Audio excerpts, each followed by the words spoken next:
What is going on, guys? Today we're going to be talking about who is running for president in 2020 and why none of them have any sort of opportunity to beat the current president, Donald Trump. This doesn't even mean, I'm not coming at this as someone who supports Donald Trump. I support him when he does stuff that I like, and I don't when he does stuff that I don't like. So it's pretty simple. I think that's a reasonable position to have.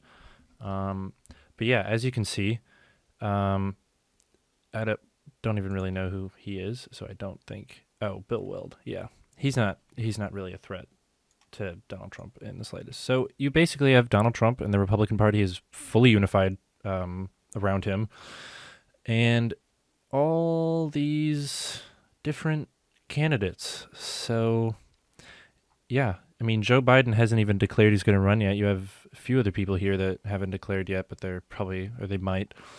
And I mean, let's go through them and kind of why they're not really going to win and why I think the Democratic Party really needs to have some soul searching if they want any sort of chance at beating Donald Trump.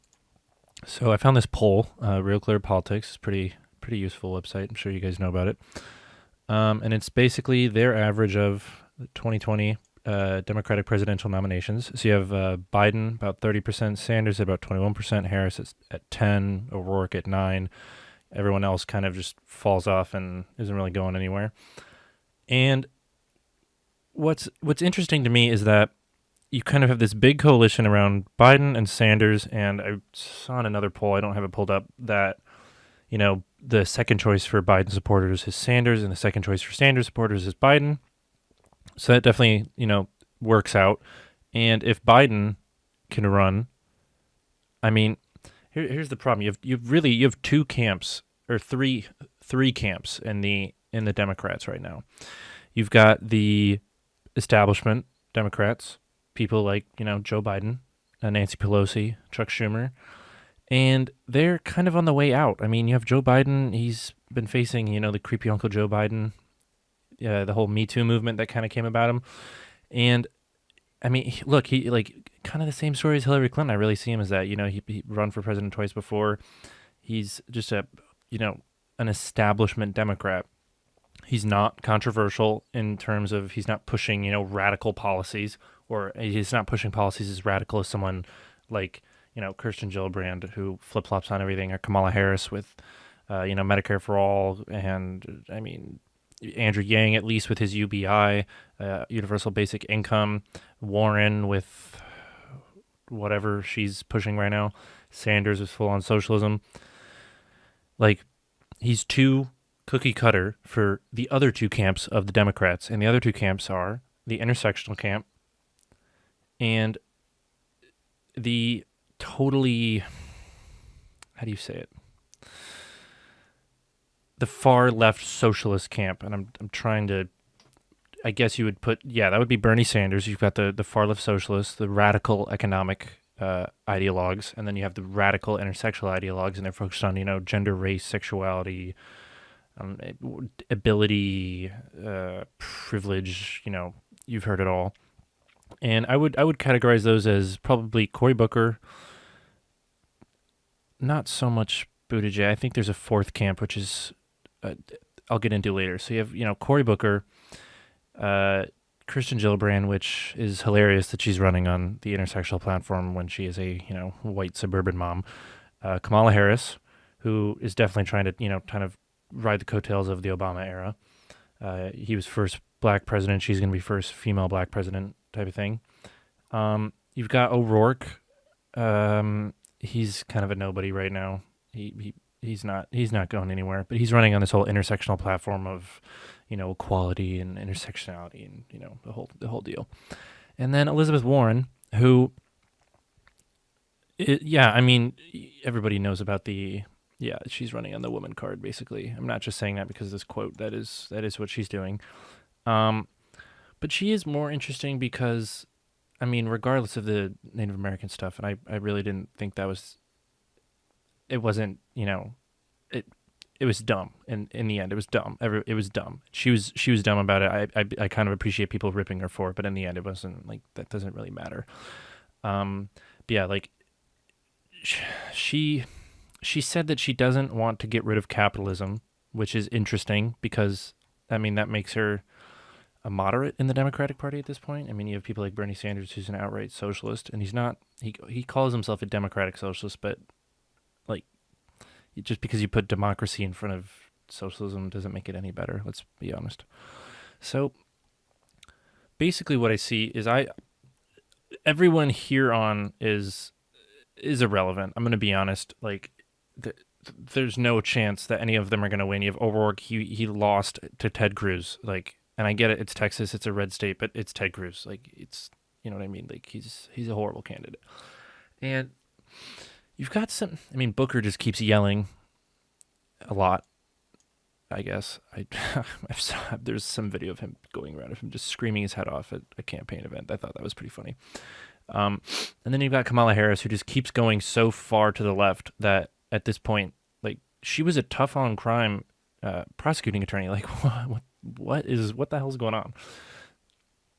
And here, I did some Google Trends, which are pretty interesting, actually. So what I did is I picked kind of like the front runners. So you've got, and this is kind of like the interest that it shows that in Google searches and web searches and whatnot. So, I mean, look at this. Donald Trump, who's in red, he outpaces everybody in terms of press. And we all know good press or bad press is not necessarily bad press. Like, it's still press. So it really just, I mean, this shows, I mean, look, he's dropped off a little bit, but who's anywhere near him? You've Joe Biden. Okay. He's tracking at, what is that, 7 compared to Donald Trump's 27. And, I mean, look, Donald Trump is the president of the internet, basically. I mean, he's tweeting out memes. He's tweeting out Pepe the Frog. He's tweeting out the crazy Joe Biden video that came out a few days ago, which was hilarious. Like, he engages on social media in a way that no other presidential candidate on this stage is going to be able to do at all. And, I mean, look, you had Kamala Harris kind of had some steam over here, but that's all gone. She's at like a flat line. You had Bernie Sanders, who picked up a little bit here, at a flat line. You had Beto O'Rourke, who picked up over here, at a flat line. You know, Joe Biden's starting to pick up a little bit because if he doesn't announce he's going to run now, I don't know what the hell he's doing. But that's also because of the Me Too allegations. Then here I put kind of the more interesting candidates who on the Democrats who I like the most in terms of kind of what they represent. Elizabeth Warren, I just threw up there kind of because I like seeing how irrelevant she is. No hate to you, but you're irrelevant. So Pete Buttigieg, I really don't know how to pronounce it. He, mayor of South Bend. He's interesting because he's fairly moderate, and he seems like a pretty all-around decent guy. Like, he doesn't have this narcissism, this air that a lot of the other candidates have, that, Joe Biden has, or that Hillary Clinton had, or that, Kamala Harris has, or, I mean, a lot of them. And the other person I put was, Pete Buttigieg, and he's been really climbing, honestly. Like, look at this, 30. He's at 30 compared to the second highest, which is Elizabeth Warren, who's at 8. That's pretty interesting, honestly. Or sorry, no, that's Andrew Yang. Elizabeth Warren, who's at 3. So him and Andrew Yang are really the two that I've seen really start to get a lot of interest on the right, and also a lot of interest just kind of in the internet, the alt internet sphere. So Andrew Yang, he was on Ben Shapiro's show. Pretty good, honestly. It was a really good conversation. I don't really agree with a lot of his policies. I'm not a big fan of universal basic income, but he showed that he thought about his ideas. He was thoughtful. He seems like a numbers guy, not really an ideologue, and for that I respect him. And if he can bring ideas back to the Democrats, we can finally stop yelling about who's a racist and who's not, and maybe get back to policy. Not hopeful, but I like him. I do like him. Tulsi Gabbard, who I really wish would be if Andrew Yang and Tulsi Gabbard, did a ticket, she was for president, he was vice president, that would be such a good thing for the Democratic Party. It's obviously never going to happen. They're way too normal and moderate and reasonable people. But I mean, she's really not going anywhere. You know what I mean? What is she at? 1? I mean, she's honestly probably more popular on the right than she is on the left at this point, because you have a bunch of people on the right saying, man, if I was a Democrat, I would vote for Tulsi Gabbard, or man, if I was a Democrat, I would vote for Andrew Yang, or, all of these things. Or even if, it's not even that I would vote for Peter Buttigieg, but it's at least like, oh, I respect him. I would want to sit down and have a conversation with him because he seems like a, decent person. And I threw in Howard Schultz in there just because it's kind of ridiculous how much the left is kind of going at him. Like, honestly, they're trying to, like, it's insane. The dude grew up dirt poor, and they're trying to be like, oh, you're just part of the system. You're part of the oppressors. You're like, oh, look at you white man. It's like, what? I saw some tweet or something. I don't know if it was a tweet or an article or something. I read somewhere that he lived in the nice projects. I don't really know what that means, but apparently he was living in nicer projects than other people. Maybe, I don't know if he was talking about AOC. I really hope not. She is something else. But anyway, so I found this poll, 538. Not the, every polling company got the election wrong except like Rasmussen, I think, which they really undervalued their performance. But again, I'm no statistician, so I do not know how the hell they calculate this. I'm going to trust them on their ratings. So he's at 42.3% approve and 52.4% disapprove. Pretty large spread, though. I mean, it could be all the way up to like probably like 48, 49, down all the way down to like, what is that, like probably 38. So probably like a 10-point spread. Same with the disapprove. It could be all the way up to like probably, what is that, 56, 57, all the way down to like, 49. But it's surprisingly high. This whole border crisis really hasn't seemed to affect him at all. We've actually seen like a small little increase in the last few days from it. So that's pretty interesting. And here we go. Here's it. Very cool website. Compares him to where other presidents were at in their term. I mean, obviously George Bush was an interesting candidate just because a lot of war going on and whatnot. So we will see. But yeah, and I mean, 9/11 here happened here, I'm guessing, obviously. So this isn't the most accurate. This isn't the most comparable, at least for Republicans, because, Donald Trump is no George Bush. But if you look at him next to Obama, what was Obama at right here? 46.7, and Trump was at 42.3. So, I mean, it's really not that long of a gap. And, I mean, if you look at this, Obama stayed pretty much the same, except, right as he was starting on the way out, because then Donald Trump had gotten elected, and everybody freaked out over that, obviously. But, I mean, if you look at his approval ratings, they really are not that drastically different. I mean, George H.W. Bush, I'm not entirely sure why that is, but I mean, Jesus, wow, good for him, I guess. Wow, that's impressive. But yeah, I mean, the one you should really be comparing it to is Barack Obama, because Donald Trump was the response to Barack Obama. And at this point in his presidency, I'm going to say they're dead even, because, I mean, look, you saw the spread here. It could be all the way up to, what was it, like 46, 47? So yeah, he falls within that spread. That's significant because Barack Obama won. And it's going to be interesting because here's another, what is this? Oh, yeah, I mean, this is just, it's kind of ridiculous how much people don't like Andrew Yang. But here's a poll I found, USA Today, and it says, eyes on the prize, in poll, Democrats care more about victory than ideology in 2020 nominee. And they're sounding like, the Republicans who are against Obama. You put they all ran on, we're not Obama, we're going to take Obama out, we're going to take away the ACA, we're going to do all this stuff. They get in office and ACA is still here. Healthcare is still a disaster. Nothing's really changed. And so I think that's what's going to happen with the Democrats. Look at this. Like, Democratic voters by double digits say that they are more interested in nominating a candidate who can defeat President Trump than one they agree on with most of the issues, a new USA Today Suffolk University finds.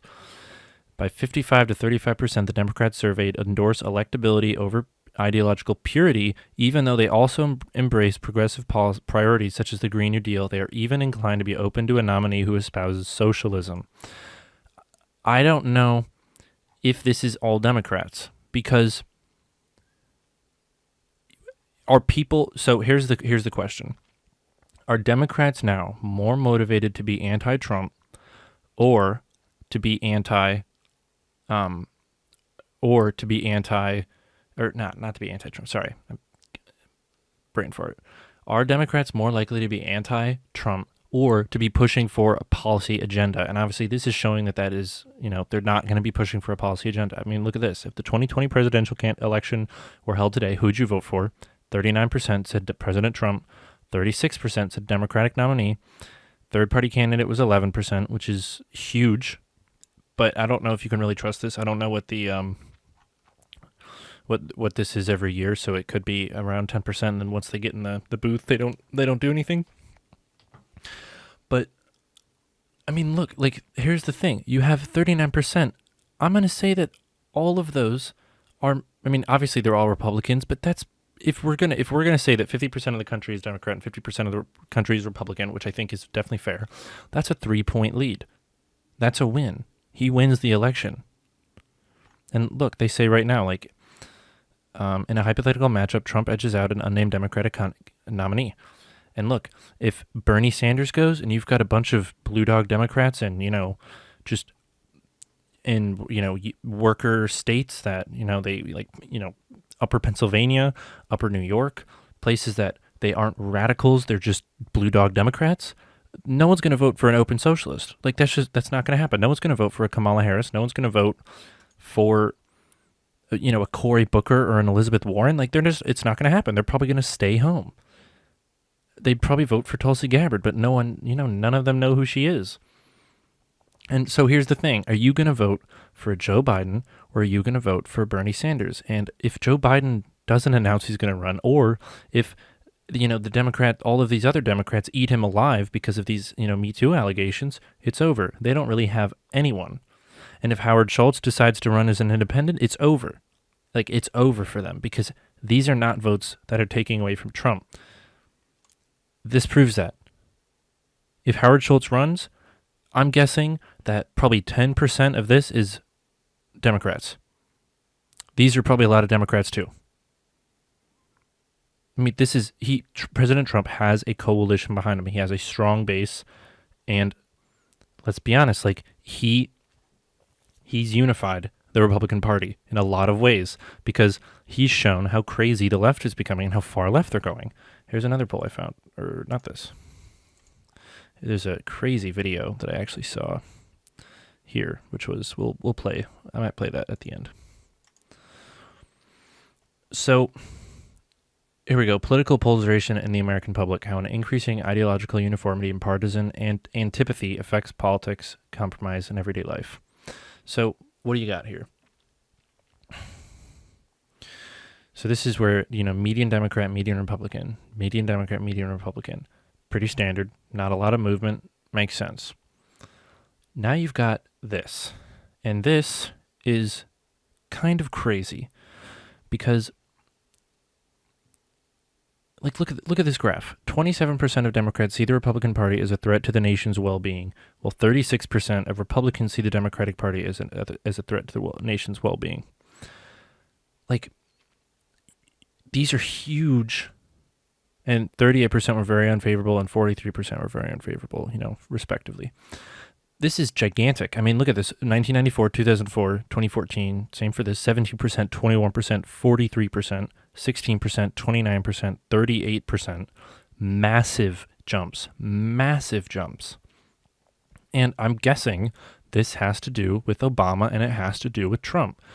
And what does this show? This shows that Republicans are unified against Trump, or unified for Trump.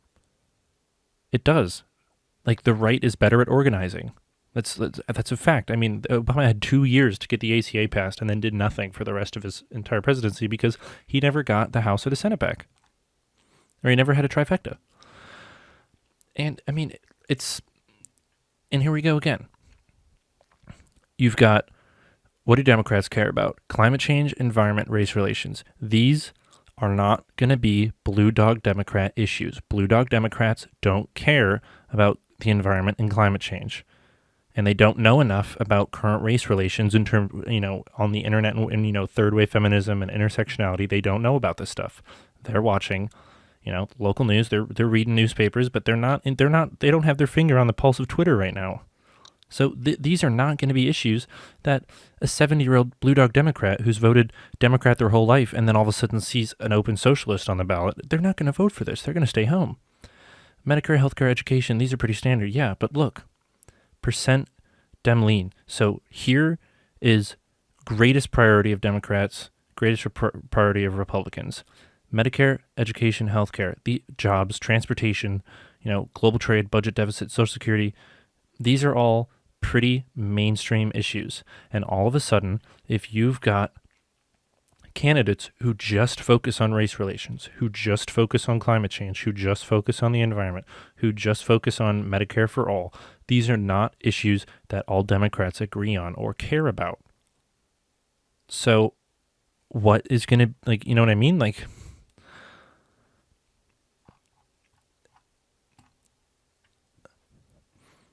And on the right, you've got terrorism, big one, immigration, big one, military, big one. These all make sense, obviously, but these are issues which are much, more motivating. You're not going to be able to motivate an entire group of Democrats to go out and vote for climate change or vote for the environment. You're going to be able to motivate a lot of right-wing people to vote for the military and immigration and terrorism, especially with the crisis that's happening right now on the border. I'm not saying that you need to declare national emergency or anything, but I definitely did see, here I'll pull it up right now, CPB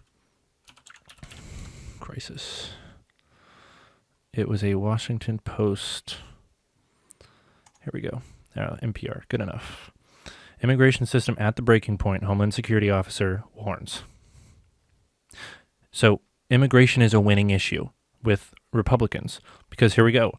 Customs and Border Patrol is saying the breaking point has arrived. This is in El Paso. Federal agents apprehended more than 4,000 migrants crossing the border on each of 2 days this week, the highest daily total recorded in 15 years. Going back to this, immigration is a winning issue. The only candidate seriously talking about immigration in any meaningful way that isn't just catch and release and open the border up, the only person who wants to put funding to Border Patrol is Donald Trump. And so now you're going to have a bunch of undecided people who a fair amount of them are going to care about immigration because immigration is always a big deal in the United States, and especially now with it in the news. Let me do this. We're going to do Google Trends.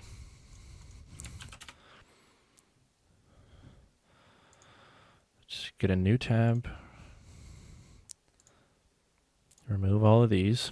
We're going to search by the issues. I haven't done this actually, so I'm kind of curious. So let's see. Okay. Immigration. Oops. Immigration.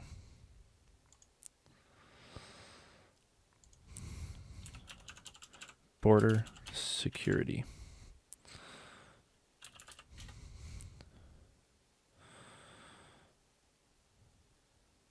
Yeah, let's do that.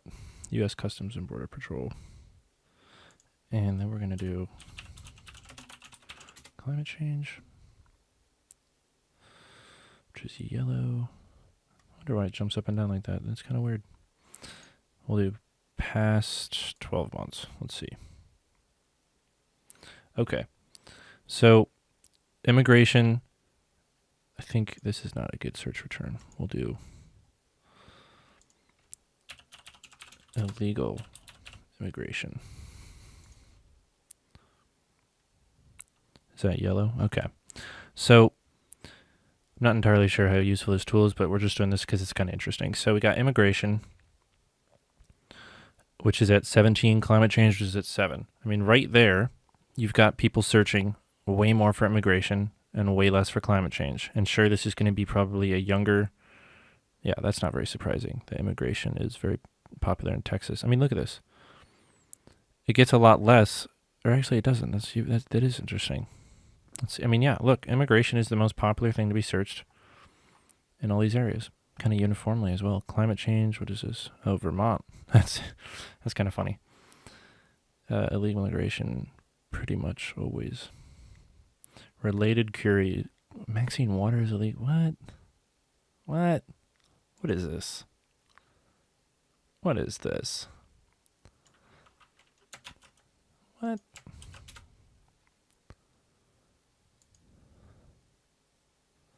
What? Oh, come on. This better be... Okay.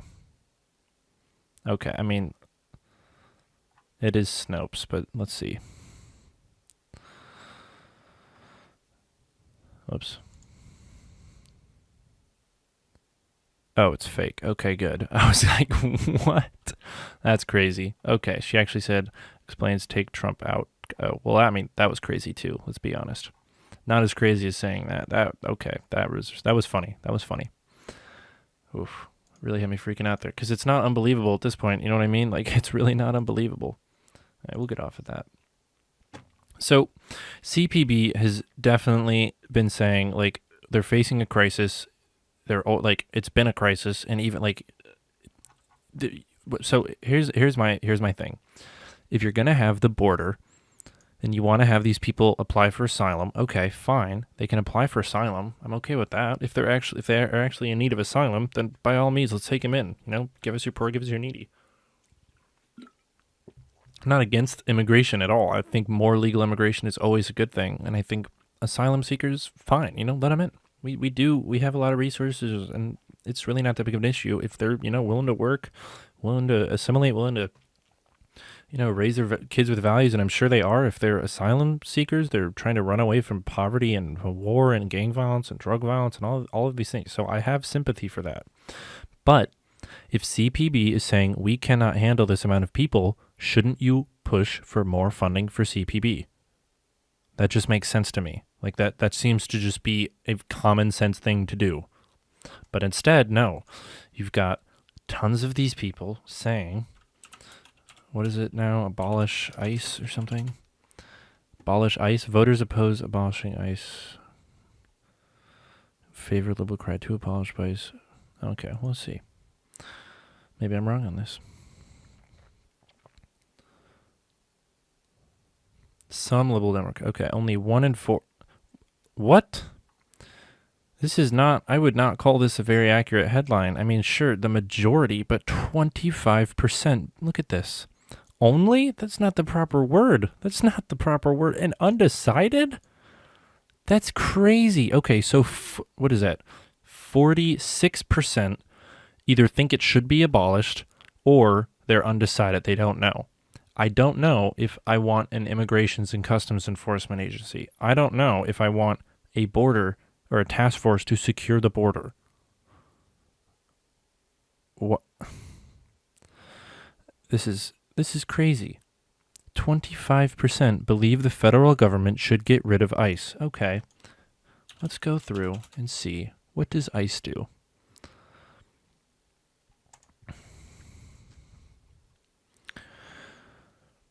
They enforce immigration laws. Target public safety threats to convicted criminal aliens and gang members, as well as individuals who have also violated our immigration laws, blah, blah, blah, blah, blah. That makes sense. Homeland Security investigations. Like, they do drug busts. They go after gang members. Whatever. This all is... I don't even know what that is. Cardboard boxes of cocaine, probably. Like, they're not... What? You want to abolish ICE? 25% of the people in this poll said, I want to abolish ICE. And another 21% said, I don't know. But a plurality of Democrat voters do support abolishing ICE. So why are you saying poll voters oppose abolishing ICE? This is Politico. Come on, guys. 43 among Democrats, 43% say the government should get rid of ICE, while only 34% say it should keep ICE. Majorities of Republicans and independents want the government to keep ICE. Okay, this is critical. If 80%, let's just round out, 80% of Republicans and 55, I'll just use real numbers because I'm just adding one to each. That doesn't make any sense. Okay, 79% of Republicans and 54% of independents want the government to keep ICE. Okay, who is going to be the candidate out of all these people? Who is the one? Let's see. Is it him? No. is he campaigning on keeping ICE? No, I don't know. Is she? Maybe. Actually, she might be. She probably is. No, she's definitely not campaigning. Harris, no. No. He said he wants to tear the border wall down in El Paso. So it's definitely not him. No, not him. This guy is a joke. Not her. Not him. Not him. Definitely not her. And it is him because he's an independent. But that's right. Donald Trump. Donald Trump restricting immigration and building a wall on the Mexican border is his first signature issue. He ran Build the Wall. He wants to fix the Obama administration's horribly patchwork immigration policies and laws, and also all these court cases that keep getting in his way. Like, if half of independents want the government to keep ICE and 80% of Republicans want to keep ICE, guess what? He has to say, I will keep ICE. So here we go. Look at this. A handful of liberal figures, including some potential 2020 presidential candidates, have called for eliminating or replacing ICE, which, let's be honest, that doesn't mean anything. That's like what they say, repeal, and that's what Republicans mean when they say we're going to repeal and replace the Obamacare. It's empty words. So here we go. Senators Kirsten Gillibrand and Kamala Harris. Okay, let's go back over here. So, actually, let's go here. So if Harris wants to win and she's saying, I'm going to campaign on, abolishing ICE, and O'Rourke is basically saying the same thing. Okay, so I want to direct your attention right now to back to the Real Clear Politics poll. So we have Harris, who is in, third place right now with 10%, and Gillibrand with 1%. She's not really going anywhere, and honestly, neither really is Harris. So these are the two candidates who have come out in support of ICE. I did a little bit more research, and it turns out that Bernie Sanders is actually coming out in support of the Abolish ICE movement. He's saying, now it is time to do what Americans overwhelmingly want. Abolish the cruel, dysfunctional immigration system we have today, blah, blah, blah, blah, blah. Oh, come on. Here, we can go here. That will mean restructuring the agencies that enforce our immigration laws, including ICE. We must not, that's tearing small children away from their families, ignoring the fact, obviously, that this was an Obama policy that Trump has become stuck with because of the Flores case, numerous other Ninth Circuit Court of Appeals cases all across the country. There's different appeals cases that are happening, and it's kind of creating this patchwork of immigration laws that no one really knows how to enforce. So he flip-flopped on that. He was originally in support of ICE, and he said that open borders in 2015 with Ezra Klein of Vox, he said that open borders is a Koch brothers proposal, and it's a right-wing proposal that essentially says there is no United States. It would make everybody in America poorer. You're doing away with the concept of a nation state, and I don't think there's any country in the world that believes in that. So he wasn't, less than 3 years ago, was in support of having a border, in support of having immigration policy. And so what does that mean? You've got a split in the Democratic Party. So here we go. Let me get back down to here. Among Democrats, 40% say it would make them much more or somewhat more likely to vote for a candidate if he or she is favored abolishing ICE, roughly twice as many as the 21% who said it would make them less likely to vote for that candidate. So you have 20% or 21% who, if a candidate came out and said, I'm going to abolish ICE or repeal ICE, or basically just some nonsense politician answer, abolish ICE is what it really is. You have 20% of the Democrats who are saying, okay, I'm not going to vote for that person, or I'm much less likely to vote for them. That's a split. You don't have anyone on the Republican side because it's only Donald Trump. We can go back to here. It's only Donald Trump who is saying we're obviously going to keep ICE. We're going to be much harsher on the border. So this causes a split because Joe Biden has not come out and said abolish ICE. You have Schultz, who's definitely not come out and said abolish ICE. So the independent, who is moderately conservative in a lot of ways, Joe Biden, who is kind of Obama-esque in a way, and Obama was definitely not lax on border security. He was a lot. He was lax. I mean, with Dreamers and catch and release, but still, he started the policy of separating children at the border from their parents. So this brings us back to the four camps of the Democratic Party, which is the intersectional camp, which is Cory Booker, Harris, O'Rourke, Gillibrand, Warren, kind of, who are pushing for abolish ICE, intersectionality, I'm sure identity politics, the drill. You have the kind of the alt internet types, I would consider Buttigieg in that, Yang for sure, Tulsi Gabbard, who are kind of this new wave, very low polling but still very interesting candidates. You've got the establishment, which is the Joe Bidens, and then you've got the economically ideological, which is Sanders. Sanders, if you saw over here, is jumping into the abolish ICE. So this, I mean, what we're going to be having is half of the Democratic Party, or according to this, at least 20%, who are not going to be in support of Democrats' immigration policy. What does that mean? It means a split in the Democratic Party. And a split in the Democratic Party is obviously more votes for Donald Trump. That's what caused him to win in the first place, is that people did not unify around Hillary Clinton like they did around Bernie Sanders. Or not Bernie Sanders, around Hillary Clinton like they did around Obama.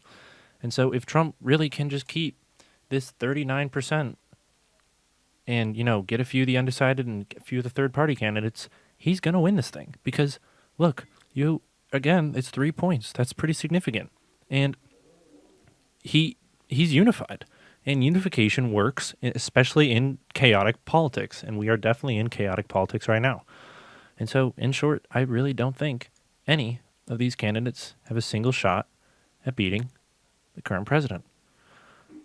Well, I'd love to hear your comments. If you want to reach out to me on social media, just look up EpicurusZ on Twitter. Feel free to email me. It's in the description below. And I will see you again in the next video. Let me know if there's any topics you want me to cover or any future video ideas. See you guys. Have a good night.